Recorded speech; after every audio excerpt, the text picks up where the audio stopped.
Iaitu, kalau saya tanyalah, kita semua nak kembali kepada Allah tak? Nak kembali ke dah kembali? Umur berapa dah? Umur 40 baru nak kembali. Saya ulang balik soalan. Kita sekarang nak kembali ke dah kembali? Dah kembali? Okey, tengok ada tak sifat orang kembali. Kalau tak ada, berdusta dalam kelas tadabbur. Iaitu orang-orang yang amanu, mereka beriman. Orang yang kembali kepada Allah, pertama ialah orang beriman. Apa makna beriman? Percaya? Tak cukup.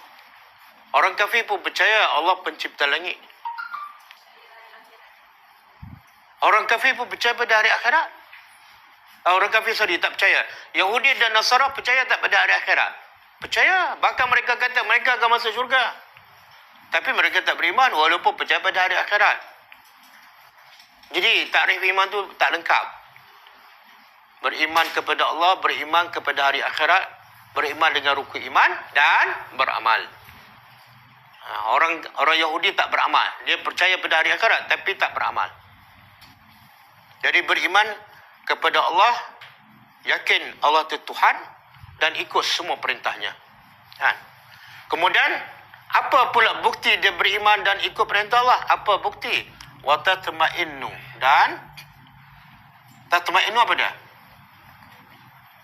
Tatma'innu makna khusyuk, tenang. Dan ini fi'il mudhari' ni. Kalau belajar bahasa Arab lah.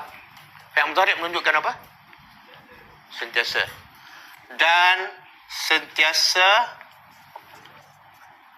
tenang.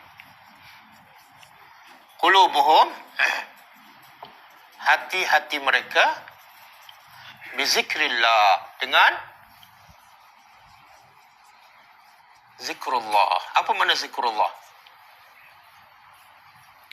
Kita dah sebut sebelum ni kan, zikrullah apa dia? Zikrullah yang paling besar dan utama ialah ta'atullah, mentaati Allah.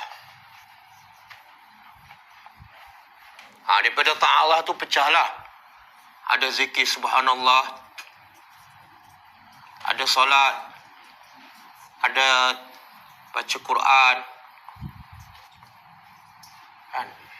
apa lagi? Lain-lain lah semua amalan. Tapi zikrullah yang paling besar ialah semua jenis ketaatan kepada Allah. Okey.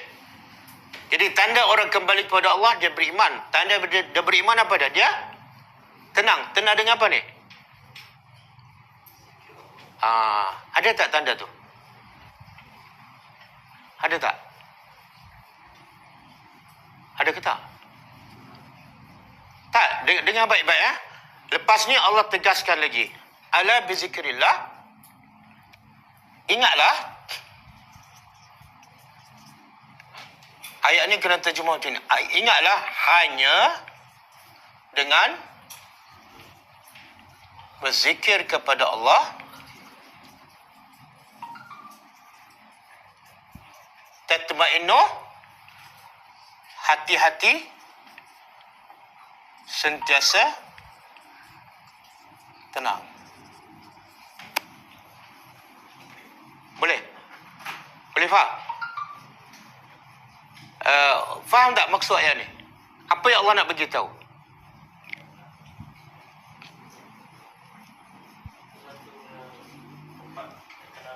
Apa dia?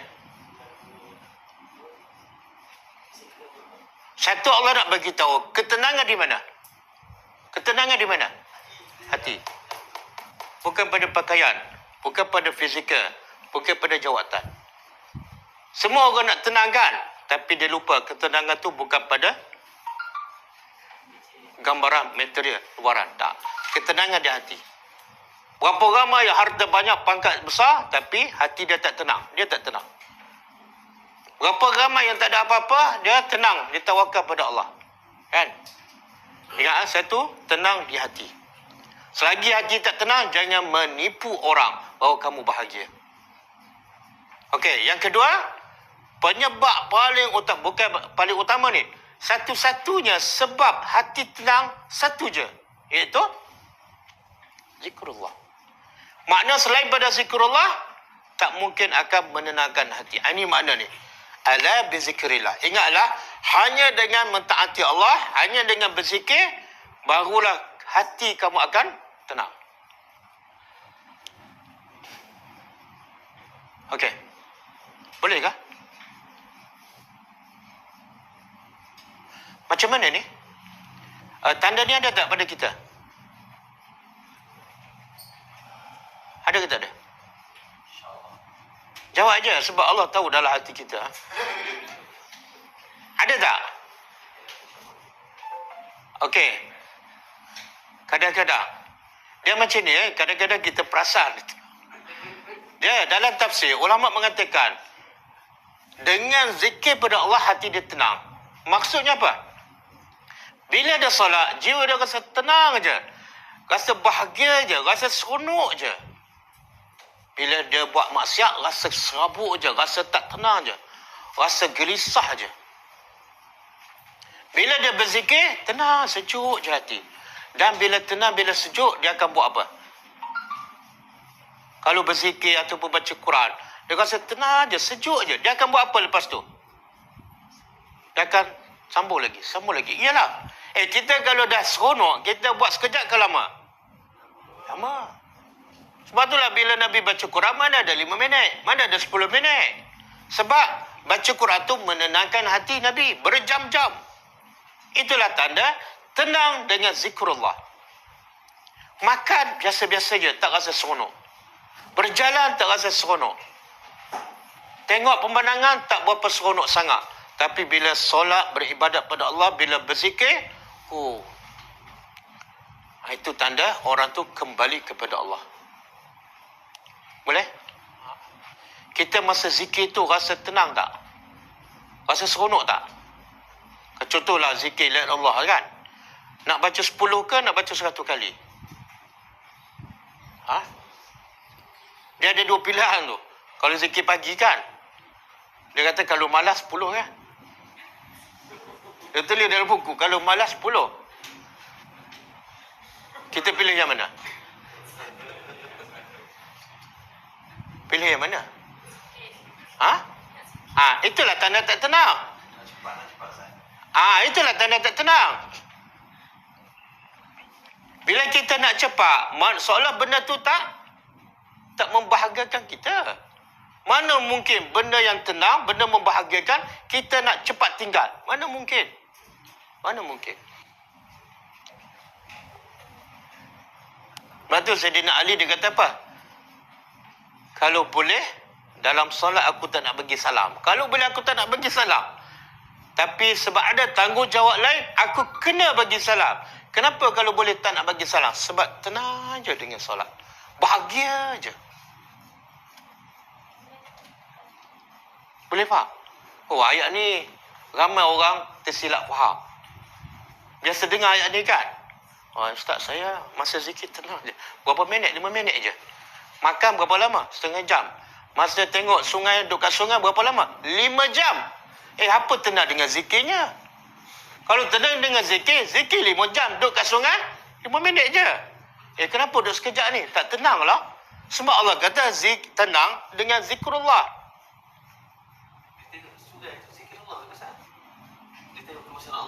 Okey, berapa lama? 5 jam. Okey, masa zikir pagi berapa lama?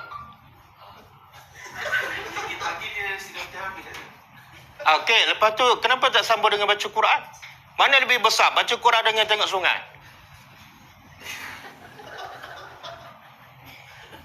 Alasan ni lah ni. Alasan. Nak tengok sungai. Nabi pernah tengok sungai? Nabi tengok pemandangan cantik, tak ada, padang pasir je. Nabi tengok ayat Quran. Berjam-jam sampai bengkak kaki. Inilah maksud bizikrillah. Samalah kita buat kerja dunia kan, dengan kita pergi buat kerja dakwah kan kerana Allah. Yang mana kita lagi seronok. Kalau buat kerja dakwah, oh tak puas lah, kalau boleh tambah lagi. Lepas tu, minggu depan saya nak pergi lagi. Itu adalah sikit-sikit tanda ketenangan. Tapi kalau Ustaz, minggu depan saya tak boleh lah. Minggu sekali lagi pun tak boleh juga. Sebab apa? Ada meeting. Ya? Okey? Boleh ke? Baca Quran ni. Baca Quran. Kata ulama antara benda yang paling besar ialah yang membawa ketenangan baca Quran. Sebab setiap ayat kita faham, kita rasa, ya Allah, hebatnya engkau, sayangnya engkau pada aku, pemurahnya engkau, pengampun. Lagi kita nak baca ayat seterusnya. Dah faham lagi nak tahu. Ya Allah, sebab apa? Setiap ayat menunjukkan kebesaran Allah, rahmat Allah, kasih sayang Allah. Lagi kita nak baca kan? Macam kita baca surat kekasih kan? Kita nak baca 3 lai ke 30 lai? Kalau surat kekasih lah. Baca-baca 3 lai, ya Allah, kenapa tulis pendek? Betul tak? Tapi bila baca Quran, ya Allah, lambatnya nak habis. Beza tak? Ya Allah, sebenarnya kita cinta siapa? Cinta orang ke cinta pencipta orang? Apa? Jadi kalau kita orang yang benar-benar kembali, inilah tandanya. Pertama, kita beriman. Bila beriman, inilah tandanya. Seronok dengan ibadat, bangun malam kan? Sebab tu ulama kata orang yang boleh bangun malam ni, dia rasa lebih lazat daripada orang yang tengah lazat makan. Orang yang bangun malam lebih lazat daripada orang yang lazat berjalan-jalan. Kalau diminta tukar, pergi melancur dengan solat malam, dia akan pilih solat malam. Sebab ketenangan, bizikrillah. Ramai tak orang melancur sampai lupa tak baca Quran dalam tempoh tu kan? Sampai tak sempat baca zikir pagi petang. Ramai tak? Lepas tu kononnya alasan nak tengok kebesaran Allah, sampai tinggal zikir, sampai tinggal. Itu tipu daya syaitan. Dan dalam ayat ni, okey, ayat ni Allah guna tatma'innu berapa kali? 2 kali kan? Kemudian Allah guna dalam bentuk fi'il apa? Menunjukkan apa? Kita kalau makan, mungkin tenang. Tapi sentiasa tenang ke? Tak. Sentiasa sedap tak? Masa makan je. Kita kalau berjalan kan, tengok sungai. Berapa lama bertahan? Seronok? Tak ada, tak sampai 5 jam lah. Sejam dah boring kan? Sejam, 2 jam boring lah. Tapi zikrullah, dia bukan setengah jam, bukan 1 jam, bukan 5 jam. Tatma'innu, sentiasa tenang. Buktinya apa? Kalau ada musibah, jiwa dia tenang je, relax je. Kalau ada kematian anak ke, suami ke, isteri, jiwa dia tenang je. Okey. Apa asas untuk mendapat ketenangan ni? Apa asas dia?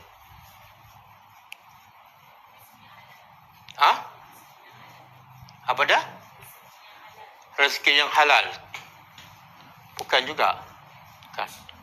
Itu antara lah, tapi benda yang paling besar dan paling asas, bukan.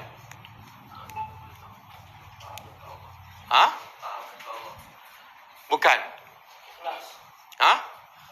Bukan. Sebelum yakin kena ada apa?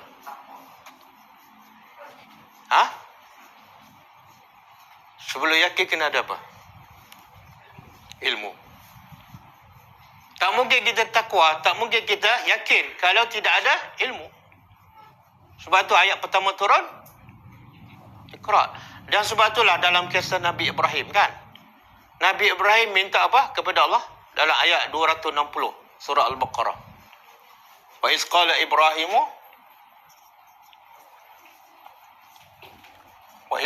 Ibrahimu arini kaifa tuhyil mauta. Kaifa tuhyil mauta. Qala awalam tu'min. Qala bala walakin liyatma'inna qalbi. Ni. Yatma'inna. Sini tatma'inna, perkataan yang sama. Okey, cuba terjemah. Wa iz qala. Dan ingatlah ketika mana Ibrahim berkata. Berkata pada siapa? Kepada Tuhan. Oh, ada ni. Wa iz qala Ibrahim. Rabbi kan? Rabbi arini. Wahai Tuhanku, hari ni apa? Biasa dengar tak hari ni? Tak biasa. Kalau harian ni? Oh, biasa kan? Itu lebih kerap dengar kan? Walaupun mahal. Hari ini tunjukkan aku kaifa. Bagaimana engkau tuhyi al-mauta. Boleh tak wahai Tuhan tunjuk padaku macam mana cara engkau menghidupkan yang mati. Maka Allah pun tanya balik Ibrahim. Awalam tu'min? Qala awalam tu'min? Ibrahim, kamu tak beriman ke? Kamu tak percaya ke kepada aku yang boleh menghidupkan yang mati? Tuhan tahu tak tujuan Ibrahim minta? Tahu, tapi saja nak tanya. Maka Ibrahim jawab apa? Qala bala. Bahkan aku memang dah beriman. Engkau memang berkuasa menghidupkan yang mati. Habis kenapa minta? Lihat walakin liyatma'inna, supaya hati aku lebih yakin. Maknanya asas untuk dapat ketenangan ialah ilmu dan keyakinan. Selagi mana semakin kita yakin, semakin kita berilmu, semakin tenang. Dan semakin kurang keyakinan kita, semakin sedikit ilmu kita, semakin tak tenang hati kita. Okey? Jadi asas ketenangan apa dia? Asas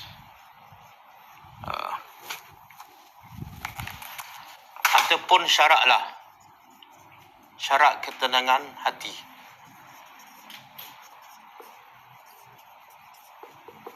Satu, ilmu.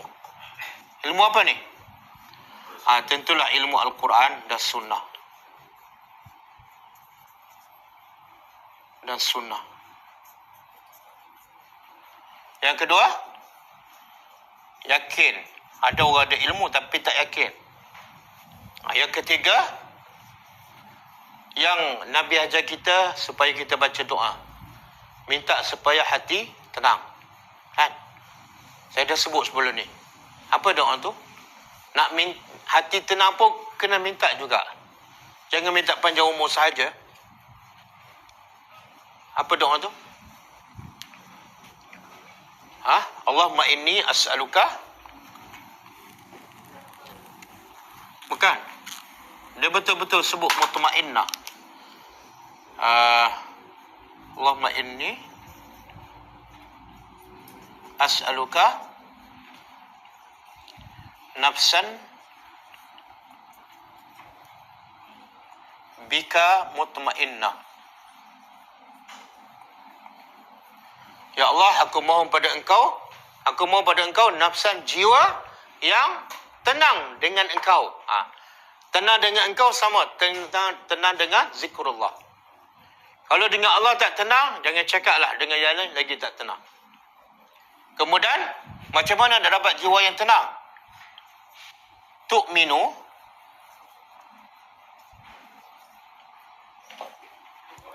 biliqa'ika. Satu. Yang kedua, watarda biqada'ika. Yang ketiga, wattaqna'u bi'ata'ika.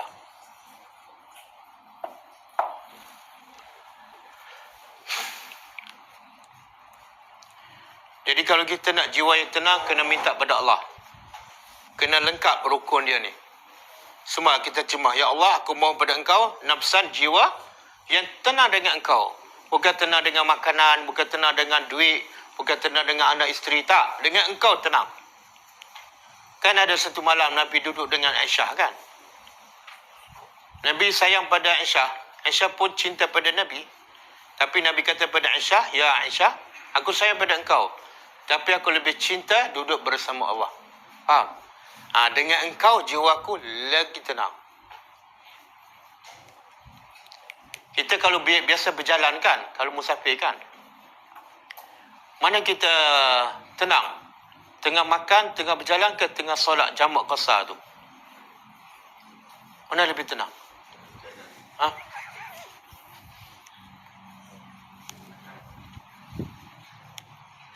Kadang-kadang sampai rumah pun qasar lagi, terlupa dengan musafir.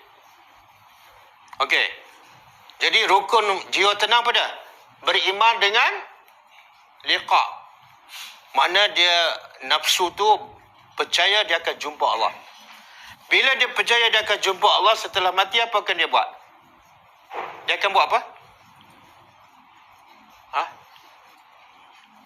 Bila dia beriman bahawa dia akan jumpa Allah satu hari, dia akan buat apa?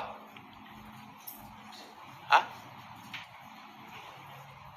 Kita kalau dipanggil bos, jumpa bos kan, kita buat persiapan tak? Persiapan apa? Amal lah. Allah kata apa? فَمَنْ كَانَ يَرْجُو لِقَاءَ رَبِّهِ فَلْيَعْمَلْ عَمَلًا صَالِحًا وَلَا يُشْرِكْ بِعِبَادَةِ رَبِّهِ أَحَدًا. Siapa yang yakin dia akan jumpa Allah, dia akan beramal soleh. Ni.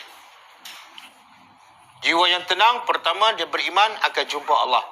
Kesannya dia akan beramal soleh. Yang kedua, tarda biqadaika. Biarlah jiwa aku redha dengan takdir engkau. Sama ada takdir yang baik ataupun takdir yang nampak macam musibah. Sakit ke, miskin ke, kematian ke, kemalangan ke, semua jiwa tu redha.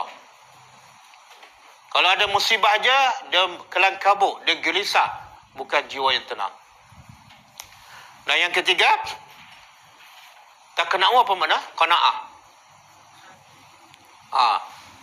Rasa puas, rasa cukup. Dengan apa dia? Pemberian. Lawan dia apa dia? Rasa puas, rasa cukup dengan apa yang Allah bagi. Lawan dia apa? Lawan dia tamak lah. Sebab tu orang yang tamak, jiwa dia tak tenang. Asyik tak cukup je, nak kejar lagi, jiwa dia tak tenang.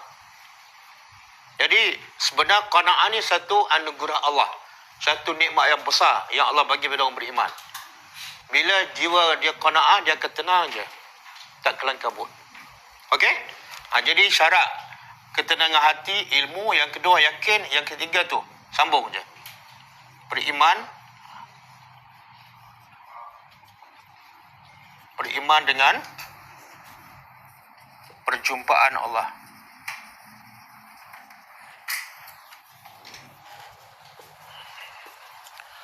Yang keempat, redha dengan semua takdir. Yang kelima, qanaah.